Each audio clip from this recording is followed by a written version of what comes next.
Hello বন্ধুরা, আজ আমি আপনাদেরকে দেখাবো চিংড়ি মাছের মালাইকারি রান্না। প্রথম থেকে দেখাবো কেটে নেওয়া থেকে শুরু করে, আপনারা দেখতে থাকুন, স্টেপ বাই স্টেপ বুঝতে পেরে যাবেন। আর আমিও প্রথমে জানতাম না, এক জায়গা থেকে দেখেই শিখেছি। তো যাই হোক, সবাই তো সব কিছু জানে না, দেখে দেখেই শিখে। এই দেখুন, এই নোংরাটা বের করে নিতে হবে, সুন্দর করে কেটে নিতে হবে আগে চারিদিকটা। আর তারপরে নারকেল আমি একটু পুরো মিক্সিতে গুঁড়ো করে দুধটা বের করে নেব, তারপরে বানিয়ে নেব। আর নুন হলুদ মেখে নেব, তাহলে ভালো নুন ঢুকলে একটু স্বাদটা বেশি হবে। তো যাই হোক, আমি এগুলো করেই নিলাম। এরপর কড়াইয়ে তেল দিয়ে মাছটা ভেজে নেব। তার আগে আমি একটা পেস্ট বানিয়ে নেব। এই যে কী নাম, কাজু বাদাম আর সর্ষে আর টক দই দিয়ে একটা পেস্ট বানিয়ে নিয়েছি।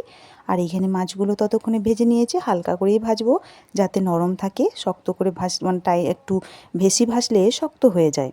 তারপরে পেঁয়াজ বাটাটা আমি দিয়ে দিলাম, গরম মশলা একটু আগেই দিয়ে দিলাম।